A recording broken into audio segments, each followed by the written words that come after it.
أما بعد.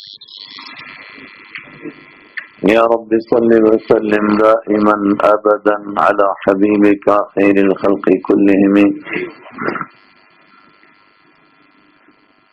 أعوذ بالله من الشيطان الرجيم. بسم الله الرحمن الرحيم.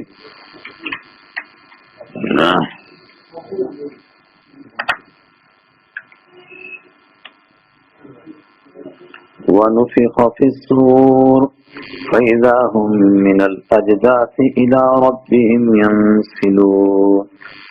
قالوا يا ويلنا من بعثنا من مرقدنا هذا ما وعد الرحمن وصدق المرسلون. إن كانت إلا صيحة واحدة فإذا هم جميع لدينا محضرون. صدق اللہ مولانا العظیم.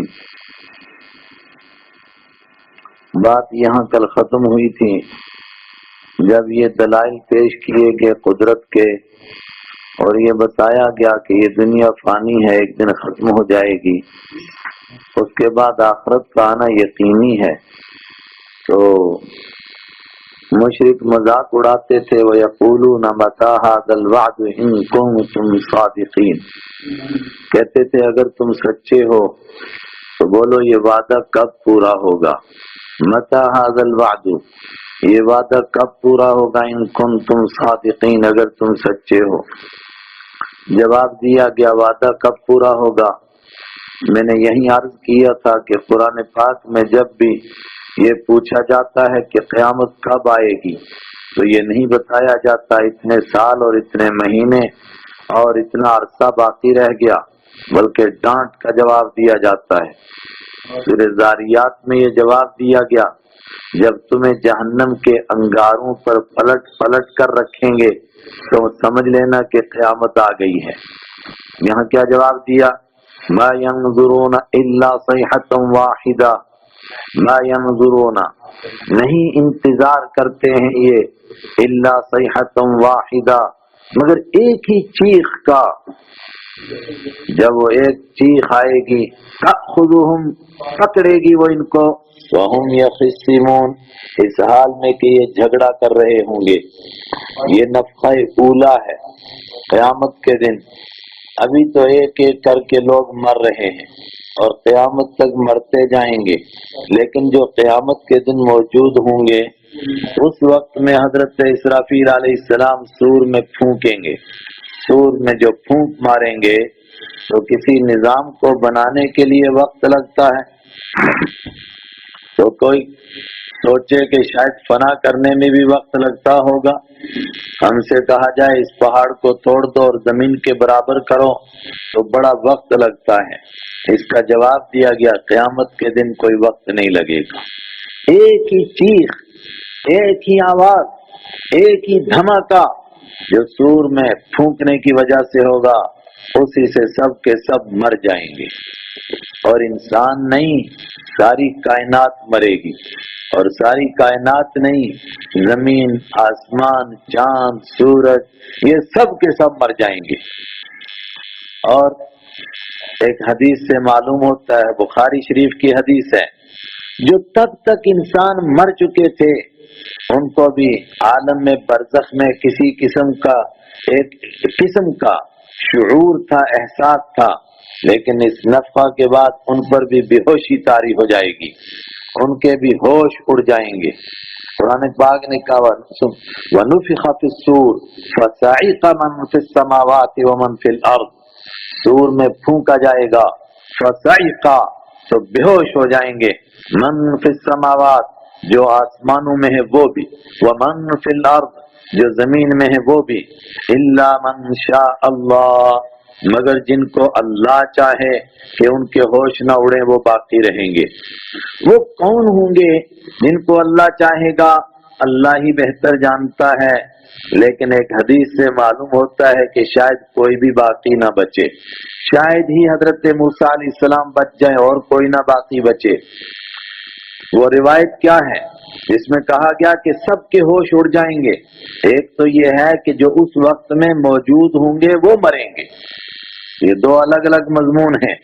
اگر کوئی انسان زندہ ہے تو وہ مریں گے، حیوان زندہ ہے تو وہ مریں گے، اور یہی وہ موقع ہے اذا الشمس کوورت واذا النجوم انکدرت واذا الجبال سیرت، جب سورج کو لپیٹا جائے گا، جب ستاروں کو بے نور کر دیا جائے گا، جب جنگلی درندوں کو اکٹھا کر دیا جائے گا، وَإِذَا النُّفُوسُ زُوِّجَتْ، اور جب نفسوں کو جوڑا جائے گا، روحوں کو جسموں کے ساتھ جوڑا جائے گا، یہ وہ منظر اذا السماء انشقت، جب آسمان چیرا جائے گا، وَإِذَا الْأَرْضُ مُدَّتْ، جب زمین کو کھینچا جائے گا اور اس کو ہموار کر دیا جائے گا، لا ترى فيها عوجا ولا امتا، نہ تم کوئی اس میں ٹیڑھ دیکھو گے نہ اونچ اور نیچ دیکھو گے، ساری زمین ہموار ہو جائے گی۔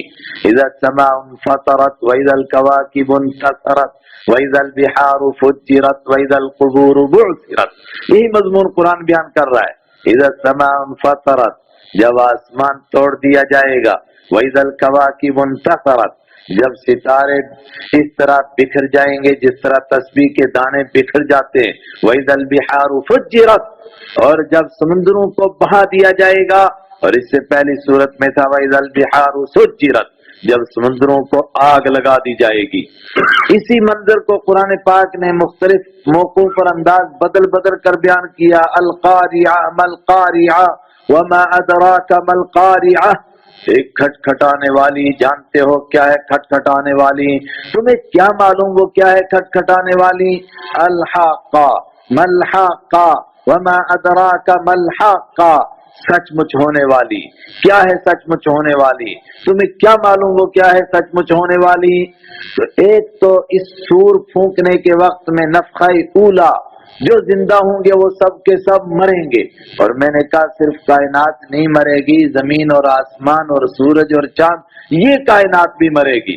کوئی نہ سمجھے کہ صرف روح مریں گے جو ہم کو زندے نظر آتے ہیں، یہ سب کے سب بھی مریں گے۔ لیکن میں نے کہا ایک روایت سے معلوم ہوتا ہے کہ جو دنیا سے جا چکے ہیں ان پر بھی ایک بے ہوشی طاری ہوگی۔ بخاری شریف کی حدیث سے حضرت رحمت عالم صلی اللہ علیہ وسلم کے پاس ایک یہودی آیا اور اس نے کہا کہ آپ کے صحابہ میں سے ایک صحابی نے مجھے تھپڑ مارا ہے، میرا مقدمہ سنیے۔ آپ نے فرمایا بلا کر لاؤ، کس نے مارا ہے؟ کہا رجل من الانصار، انصار میں سے ایک آدمی ہے، انہوں نے مجھے تھپڑ مارا ہے۔ آپ نے فرمایا ان کو بلا کر کے لاؤ۔ بلا کر لایا گیا تو معلوم ہوا کہ مقدمہ لمبا ہے۔ پہلے یہودی نے چھیڑا اور اس نے کہا قسم اس خدا کی جس نے موسیٰ علیہ السلام کو سب پر فضیلت عطا فرمائی۔ اس کے مقابلے میں ایمان والے نے کہا قسم اس اللہ کی اصطفاہ محمد صلی اللہ علیہ وسلم علی العالمین، جس نے محمد صلی اللہ علیہ وسلم کو سب پر فضیلت عطا فرمائی۔ یہودی نے پھر وہ بات دہرائی۔ ایمان والے نے کہا اچھا محمد صلی اللہ علیہ وسلم پر بھی حضرت موسیٰ علیہ السلام کو فضیلت ہے؟ تو اس نے کہا کہ یہی تو کہنا چاہتا ہوں۔ اس پر ان کو غصہ ہے، انہوں نے تھپڑ مار دیا۔ آپ نے ان کو بلایا، پوچھا کیوں تھپڑ مارا؟ انہوں نے پورا قصہ سنایا۔ آپ نے فرمایا لا تخیرونی علی موسیٰ، تم موسیٰ علیہ السلام پر مجھ کو فضیلت مت جتلاؤ، مجھے ان کے مقابلے میں برتر مت قرار دو۔ مطلب ایک تو عمومی فضیلت ہے کہ سب کے مقابلے میں زیادہ آگے کون نکلے، تو ظاہر ہے سب کو معلوم ہے امام الانبیاء حضرت رسول اکرم صلی اللہ علیہ وسلم۔ قرآن پاک نے کہا تلک الرسل فضلنا بعضهم علی بعض، یہ رسول ہیں ان کو میں سے بعض کو ہم نے بعض پر فضیلت دی ہے۔ منہم من کلم اللہ، اور ان میں سے کچھ نے اللہ سے بات کی ہے۔ ورفع بعضهم درجات، مگر کچھ کے درجے تو اللہ نے بہت اونچے کر دیے۔ تو یہ کچھ کے درجے بہت اونچے کیے، یہ کون ہیں؟ یہ حضرت رسول اکرم صلی اللہ علیہ وسلم ہیں۔ یہ عمومی فضیلت ہے، لیکن ایک جزوی فضیلت ہے کہ کسی کو کوئی خاص بات عطا فرمائی۔ فرمایا موسیٰ علیہ السلام کو ایک خاص فضیلت ہے جو دوسرے کسی کو حاصل نہیں، بس مجھے یہ سنانا ہے۔ وہ کیا فضیلت ہے خاص حاصل؟ آپ نے فرمایا کہ سور میں پھونک ماری جائے گی، نفخہ اولا ہوگا، تو پھر کیا ہوگا؟ فَصَعِقَ مَن فِي السَّمَاوَاتِ وَالْأَرْضِ، جو آسمانوں میں ہے وہ بھی بے ہوش، جو زمین میں ہے وہ بھی بے ہوش۔ سب کے ہوش اڑ جائیں گے، تو میں وہ سب دوبارہ سور میں پھونک ماری جائے گی، تو سب سے پہلے میں ہوں جس کو اللہ تعالی ہوش عطا فرمائے گا، اور میں اب ینشق القبر، میری قبر پھٹے گی اور میں اس میں سے نکلوں گا، تو میں اچانک کیا دیکھوں گا عرش معلی کو کہ حضرت موسیٰ علیہ السلام عرش کا پایا پکڑے ہوئے ہیں۔ تو یا تو وہ ان لوگوں میں سے ہیں جو بے ہوشی نہیں ہوئے، آپ نے فرمایا، یا وہ ان لوگوں میں سے ہیں جو بے ہوشی نہیں ہوئے، یا بے ہوش تو ہوئے تھے مگر مجھ سے پہلے ان کو ہوش آ گئی۔ اور آپ صلی اللہ علیہ وسلم نے فرمایا یا یہ ہو سکتا ہے کہ چونکہ ایک مرتبہ تجلی باری تعالیٰ سے وہ دنیا میں بے ہوش ہو چکے ہیں، فلما تجلی ربہ للجبل جعلہ دکا وخر موسیٰ صعقا، جب اللہ تعالیٰ نے تجلی فرمائی اور موسیٰ علیہ السلام بے ہوش ہو کر کے گرے، تو وہ جو بے ہوش ہوئے تھے وہی ان کے لیے کافی ہو گیا، اور من شاء اللہ، جس کو اللہ چاہے شاید اس میں یہی حضرت موسیٰ علیہ السلام ہیں۔ آپ نے فرمایا ان کو یہ جزوی فضیلت حاصل ہے، تو اگر کوئی یہودی کہے کہ جس نے موسیٰ علیہ السلام کو سب کے مقابلے میں برتری عطا فرمائی، تو تم اس کو آگے سے اس طرح کا سخت جواب دو اور اس پر لڑو، اس کی ضرورت نہیں ہے، اس لیے کہ ایک کام میں موسیٰ علیہ السلام کو سب پر فضیلت ہے۔ اسی طریقے سے عیسیٰ علیہ السلام کو بھی کسی کا خاص کام میں سب پر فضیلت ہوگی، ابراہیم علیہ السلام کو خلیل اللہ ہونے میں سب پر فضیلت ہے، موسیٰ علیہ السلام کو کلیم اللہ ہونے میں سب پر فضیلت ہے، اسی طرح نوح علیہ السلام کو خاص فضیلت ہے، اور رسول پاک صلی اللہ علیہ وسلم کو عمومی فضیلت ہے، لیکن اس کے باوجود بھی دوسرے نبیوں کے مقابلے میں آپ کی فضیلت کو اس طرح بیان کرنا جائز نہیں کہ دوسروں کیا تنقیص کرنا اور ان کو کم کرنا لازم آئے۔ جس طرح وہ کسی بیوقوف شاعر کا شعر ہے نا، شاہ مدینہ یثرب کے والی، سارے نبی ہیں تیرے در کے سوالی، بہت بیوقوف شاعر ہے۔ اکثر شاعر بیچارے ان پڑھ ہیں تو جوش میں کچھ لکھ دیتے ہیں تو سب لوگ جی جی بہت اچھا بہت اچھا، ارے بہت اچھا قرآن اور حدیث کے مقابلے میں تولو نا۔ تو یہاں تو نبیوں کی تنقیص لازم آ رہی ہے، کسی آدمی کسی نبی کو حقار کے طور پر دیکھیں اور حضور کے مقابلے میں ان کو حقیر بتائیں، اس کی اجازت نہیں ہے۔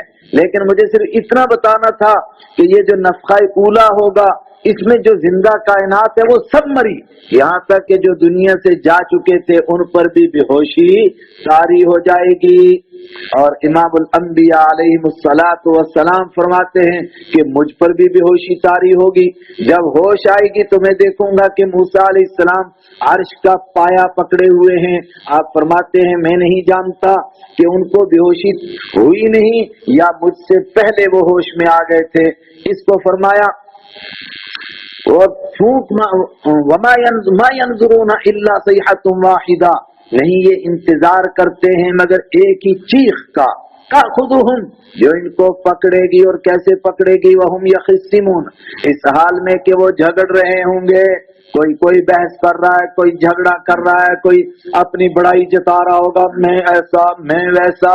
اور اللہ کے رسول صلی اللہ علیہ وسلم نے جو اس کی تفصیل بیان فرمائی نا، فرمایا ہل جوتنے والا ہل اٹھا کر کے بیل لے جا رہا ہوگا کھیت میں، اور روٹی پکانے والی روٹی پکا رہی ہوگی، اور کوئی دودھ پلونے والی دودھ پلو رہی ہوگی، اور مکھن کا پیڑا بنا رہی ہوگی، ایک جھٹکا لگا تو بس آٹا ادھر روٹی ادھر اور یہ ادھر گری، بس وہیں مر جائے گی، اسی میں کائنات کا خاتمہ ہو جائے گا۔ فلا یستطیعون توصیہ، وہ اس وقت میں وصیت کرنے کی طاقت نہیں رکھیں گے۔ اور میں نے کل اشارہ کیا تھا کہ ہر آدمی کے موت کے وقت میں یہ منظر وہ دیکھتا ہے، کس طرح موت آتی ہے، اس وقت میں کوئی وصیت کرنے کا اس کو موقع نہیں ملتا ہے۔ ولا الی اہلہم یرجعون، اور نہ وہ گھر والوں کی طرف لوٹ کر آئیں گے۔ قیامت کے دن کون سے گھر والوں کی طرف آئیں، وہ تو سب مر گئے، مگر دنیا میں بھی جب کسی پر موت آتی ہے اس میں یہ ہمت نہیں ہے کہ وہ کہے کہ نہیں مجھے ذرا بچوں سے ملاقات کرنے دو، الوداعی پارٹی تو ہونے دو، رخصت تو لینے دو، نہیں، کسی کو کوئی رخصت لینے کی اجازت نہیں ہے۔ وَنُفِخَ فِي الصُّورِ، اور سور میں پھونک ماری جائے گی۔ یہ بات سمجھانے کے لیے میں نے پچھلا مضمون دہرایا، تو ابھی تو پھونک ماری تھی سارے مرے تھے، وہ نفخہ اولا تھا، اور اب نفخہ ثانیہ ہونے لگا جس پر سب زندہ ہوں گے۔ اور سورہ زمر میں ان دونوں کو اکٹھا کیا گیا نا، وَنُفِخَ فِي الصُّورِ فَصَعِقَ مَن فِي السَّمَاوَاتِ وَمَن فِي الْأَرْضِ، ثم نفخ فيه اخرى فاذا هم قيام ينظرون، پھر دوبارہ سور میں پھونک ماری جائے گی، اچانک سارے زندہ ہو جائیں گے۔ یہاں ان دونوں کو الگ الگ کر کے بیان کیا، اور یہ عقیدے کی باتیں ہیں، سمجھنے کی ہیں۔ وَنُفِخَ فِي الصُّورِ، اور سور میں پھونک ماری جائے گی، فَإِذَا هُمْ، جیسی پھونک ماری گئی اب سب کے سب دوبارہ زندہ ہو گئے، مگر کیسے زندہ ہو گئے؟ وہ آسمان نہیں، وہ زمین نہیں، وہ سورج نہیں، وہ چاند نہیں۔ یوم تبدل الارض غیر الارض، سورہ ابراہیم کے آخر میں ہے، زمین بدل دی گئی کسی دوسری زمین سے، اب ایک دوسری زمین کے اوپر کھڑے ہیں۔ کیسی زمین ہے؟ نہ اس میں اونچ نیچ ہے، نہ ٹیڑھ ہے، نہ کوئی سایہ ہے، نہ کوئی درخت ہے، ہموار میدان ہے، اسپاٹ میدان ہے۔ وَنُفِخَ فِي الصُّورِ، اور سور میں پھونک ماری جائے گی، فَإِذَا هُم مِّنَ الْأَجْدَاثِ إِلَىٰ رَبِّهِمْ يَنْسِلُونَ، جو کہہ رہے تھے کہ مرنے کے بعد دوبارہ زندہ نہیں ہوں گے، ان کو کہا جا رہا ہے تم کہتے ہو دوبارہ زندہ نہیں ہوں گے، فَإِذَا هُم، اچانک وہ، من الاجداث، قبروں سے، الى ربهم، قبروں سے یعنی قبروں سے نکل کر، الى ربهم ينسلون، اپنے رب کی طرف دوڑ رہے ہوں گے، دوڑ رہے ہوں گے۔ اور کیسے دوڑیں گے؟ كأنهم الى نصب يوفضون، دوسرے مقام پر ہے، اس طرح دوڑیں گے جس طرح صبح کو کوئی مندر پر بت پر دودھ چڑھانے کے لیے دوڑتا تھا کہ پہلے میں جا کر کے چڑھاؤں، یا اس طرح کہ جس طرح کھلاڑی دوڑتے تھے کہ پہلے کون پہنچے وہاں مقام پر، کون کتنے زیادہ رن بنائے، جس طرح وہ دوڑتے تھے اس طرح یہ سارے کے سارے دوڑ رہے ہوں گے اللہ کی عدالت کی طرف۔ آج دنیا میں کہتے تھے اللہ کی عدالت نہیں، مر کے زندہ نہیں ہوں گے، فرمایا وہ دوڑ رہے ہیں۔ قالوا یا ویلنا، پہنچے عدالت میں سب کہیں گے یا ویلنا، ہائے ہماری بد نصیبی، ہائے ہماری کمبختی، ہائے افسوس، من بعثنا، من کس نے، بعثنا زندہ کر دیا، اٹھا دیا، جگا دیا، نہ ہم کو، من مرقدنا ہمارے سونے کی جگہ سے، ہمارے مرقد سے، کس نے ہم کو جگایا؟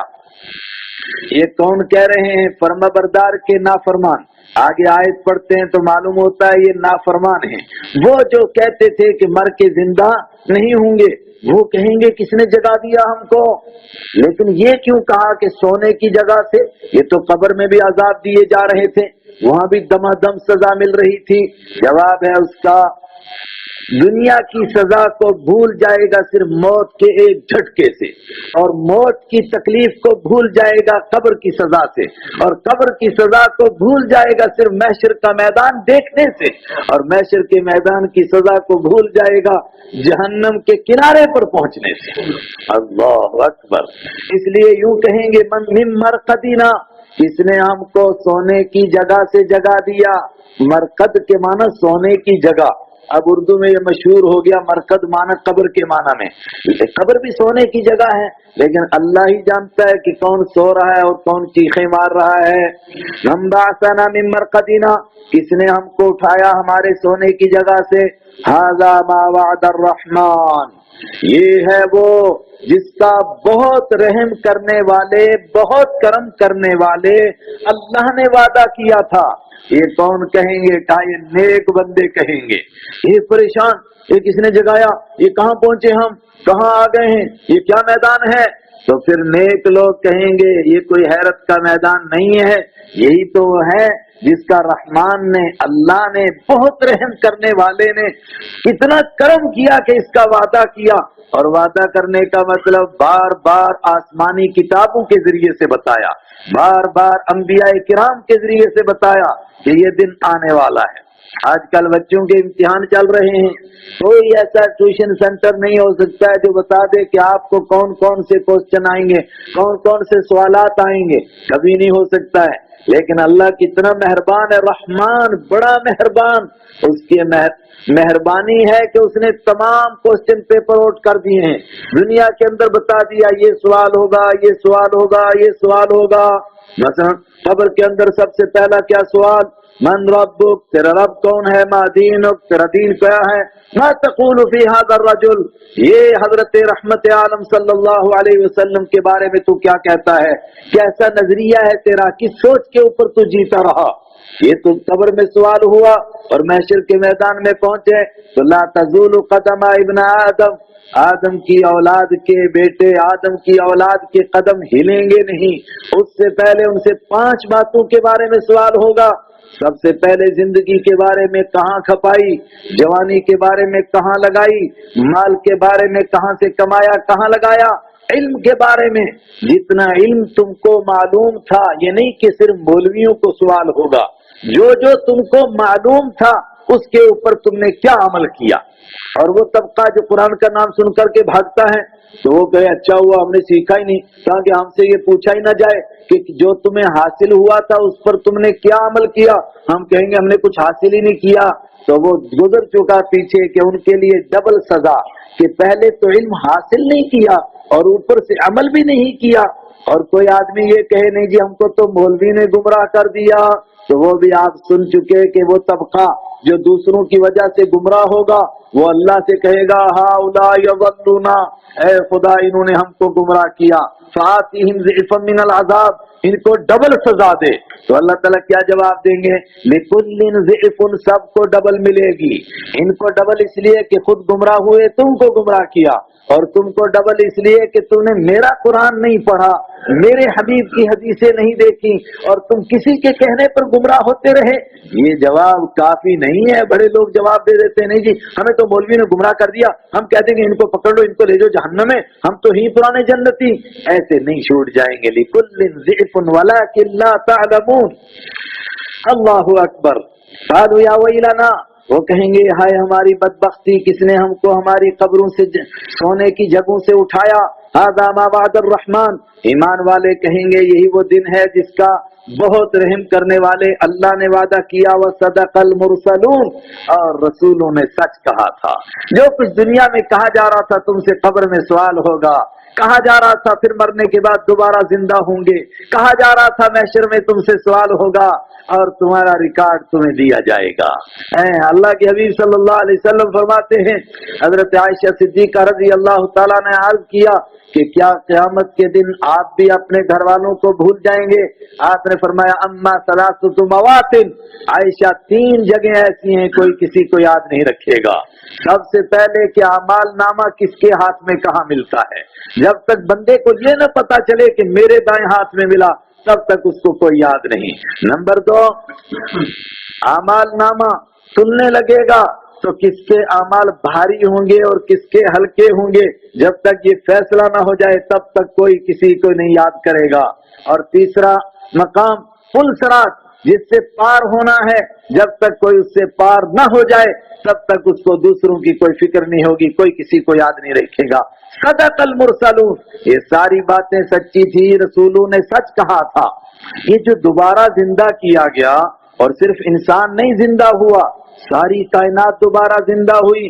بخاری کی حدیث ہے، یہاں تک کہ جانور بھی زندہ ہوئے، اور جانوروں نے ایک دوسرے پر جو ظلم کیے تھے ان کو بھی یہ شعور تھا کہ کون کس پر ظلم کر رہا ہے۔ یعنی کتا دوسرے کو کاٹ رہا ہے، اس کو احساس ہے کہ میں ظلم کر رہا ہوں۔ فرمایا یہاں تک کہ سینگ والی بکری نے بے سینگ والی بکری کو جو ٹکرے ماری تھی اس کو سینگ دیا جائے گا اور کہا جائے گا کہ تم اس سے بدلہ لے لو، لیکن پھر ان سے کہا جائے گا کونوا ترابا، سب کے سب مٹی ہو جاؤ۔ اس کے بعد انسان کا مسئلہ، آج آپ تیرا فیصلہ، تو انسان کیا کہے گا؟ یا لیتنی کنت ترابا، ہائے بدبختی، اگر میں بھی مٹی ہو گیا ہوتا، آج میں بکری ہوتا، میں اور کوئی بلا ہوتا کہ مجھے بھی مٹی بنا دیا جاتا۔ یہاں انسان مٹی نہیں ہوگا، اس کے لیے جنت اور جہنم کا فیصلہ ہوگا۔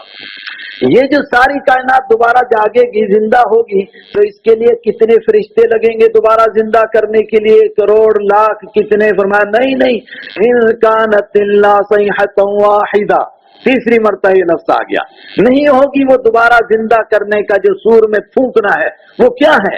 صیحۃ واحدہ، ایک ہی چیخ، جس چیخ نے ان نافرمانوں کے چراغوں کو گل کیا اور جس چیخ نے ساری کائنات کو ختم کر دیا، وہی چیخ ہوگی دوبارہ۔ اسرافیل علیہ السلام سور میں پھونک ماریں گے، اس سے ایسی چیخ نکلے گی، سارے کے سارے دوبارہ زندہ ہو جائیں گے۔ ثم نفخ فیہ اخری فاذا هم قیام ینظرون، جب دوسری مرتبہ پھونک ماری جائے گی، اچانک سب اٹھیں گے، دیکھ رہے ہوں گے یہ کیا ہو گیا۔ فَإِذَا هُمْ یہاں فرمایا اچانک وہ سب کے سب جمیعن سب کے سب لدینا محضرون ہماری عدالت میں حاضر ہوں گے. یہ اللہ کی عدالت ہے. لیکن تصور کیجئے کہ مجرم پکڑا جائے تو سب سے پہلے تھانے میں کیا کہتے ہیں پولیس والے؟ وہی آجا پترا تجھے تلاش کر رہے تھے، یہی ہوتا ہے. لیکن اللہ کی عدالت ہے، کیا کہا جا رہا ہے؟ پہلا اعلان فَالْيَوْمَ لَا تُظْلَمُ نَفْسٌ شَيْئًا فَالْيَوْمَ لَا تُظْلَمُ نَفْسٌ شَيْئًا. سنو یہ فا کا ترجمہ، آج کا ایسا دن ہے لا تظلم شیئا، کسی کے اوپر کچھ بھی ظلم نہیں. لا تظلم نفس شیئا، کسی جان پر کوئی ظلم نہیں ہوگا، ظلم بالکل نہیں ہوگا. انصاف کے ساتھ فیصلہ ہوگا، مبنی بر انصاف ہوگا. ایسا انصاف ہوگا جس کو انسان خود مانے گا کہ انصاف ہے. اور وہ آگے آ رہا ہے انشاءاللہ، نیچے آئے گا وہاں بتاؤں گا کیسا کہ انسان تسلیم کرے گا کہ انصاف ہوا، بالکل صحیح انصاف کے مطابق فیصلہ ہوا. وَلَا تُجْزَوْنَ، اور اے ساری دنیا کے انسانوں تم کو بدلہ نہیں دیا جائے گا، تم کو سزا نہیں دی جائے گی، تم کو جزا نہیں دی جائے گی. اسی ایک لفظ کا معنی ہے اِلَّا مَا كُنتُمْ تَعْمَلُونَ، مگر ان کاموں کا جو تم کیا کرتے تھے. تمہاری زندگی کا ریکارڈ ہے یہ، تمہارا ریکارڈ. ہا اقرا اقرا کتابک کفا بنفسک اليوم علیک حسیبا، یہ تیرا ریکارڈ ہے، خود کھول اور خود پڑھ اور خود فیصلہ کر، جنت ہے یا جہنم. ما لهذا الكتاب لا يغادر صغیرا ولا کبیرا الا احصاها. ہائے یہ کیسی کتاب ہے، اس نے تو چھوٹی چھوٹی باتیں بھی نہیں چھوڑی. چھوٹی چھوٹی باتیں، چھوٹی چھوٹی ذرا سی باتیں، معمولی سا گناہ جس کو میں نے گناہ سمجھا ہی نہیں. اور اللہ کے حبیب صلی اللہ علیہ وسلم نے اس کے لیے بطور مثال پیش کیا کہ مسجد کے اندر کسی آدمی نے گند کر دیا، مسجد میں داڑھی کھجلاتا ہے اور بال ادھر ڈالتا ہے، اور کچھ تو کنگا بھی کرتے ہیں ساتھ میں اور بال ادھر ڈالتے ہیں، یہ بھی گناہ. چھوٹے چھوٹے گناہ جس کا سوچا ہی نہیں کبھی گناہ ہے، سب کے سب ریکارڈ میں موجود ہیں. اليوم، تو آج لا تظلم، ظلم نہیں کیا جائے گا، نفس، کسی جان پر، شیئا، کچھ بھی. یہ پہلا اعلان، یہ پروردگار کی عدالت کا اعلان. یہ نہیں کہ پکڑو مجرم کو، آج نہیں اس کو چھوڑنا، نہیں کہا کوئی ظلم نہیں ہوگا، انصاف کے ساتھ فیصلہ ہوگا. تم خود کہو گے کہ انصاف ہوا ہے.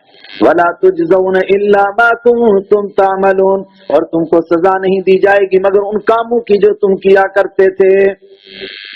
اب سزا تو نیچے بیان ہوگی، لیکن قرآن تو نیکوکار بھی پڑھیں گے، گنہگار بھی پڑھیں گے.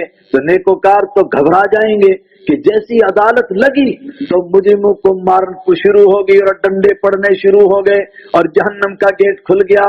فرمایا نہیں نہیں، جہنم کا گیٹ اس کے لیے کھلے گا جو جہنم کے کام کر کے آئے گا، اور اگر کوئی جنت کے کام کر کے آئے گا اس کو قبر میں بھی کسی کا ڈر نہیں، اس کو محشر میں بھی کسی کا ڈر نہیں.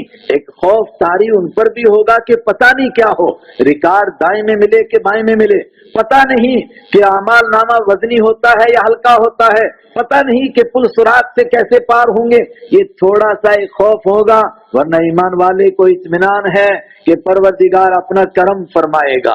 ان اصحاب الجنہ، بے شک جنت والے، الیوم، آج، فی شغل، ایک کام میں، فاکہون، مزے لے رہے ہوں گے. مطلب جب آدمی کو ٹینشن اور پریشانی ہوتی ہے اس کو کوئی کام اچھا نہیں لگتا ہے، مگر جنتی اتنے خوش اپنے کاموں میں لگے ہوئے ہیں، ان کو کوئی فکر ہی نہیں ہے کس کام میں لگے ہوئے ہیں. کوئی اپنے گھر والوں کے ساتھ تفریح کرنے میں لگا ہوا ہے، اور کوئی اپنے دوستوں سے ملاقات کر رہا ہے، اور کوئی، یہ سب قرآن پاک نے بیان کیا. کوئی دنیا کی باتوں کا تذکرہ کر رہا ہے، اور یار فلانی جگہ بیٹھے تھے اور یہ آخرت کا تذکرہ کرتے تھے، یہ تذکرہ کر رہا ہے. اور یہاں تو فرمایا لہم فیہا فاکہۃ ولہم، نہیں، ہم وازواجہم فی ظلال علی الارائک متکئون. کیا کر رہے ہوں گے؟ ہر ایک کو اپنا کام ہے، مزے میں لگے ہوئے ہیں. ہم وازواجہم، وہ بھی اور ان کی بیویاں بھی، وہ بھی اور ان کے جوڑے بھی، یعنی مرد ہیں تو ان کی بیویاں اور عورتیں ہیں تو ان کے شوہر، فی ظلال، سایوں میں بیٹھے ہوں گے. کس کے مقابلے میں کہا گیا سایہ؟ محشر کی گرمی کے مقابلے میں، وہاں کی دھوپ کے مقابلے میں، وہاں کی سخت شدت کے مقابلے میں یہ سائے میں ہیں، مزے میں ہیں. علی الارائک،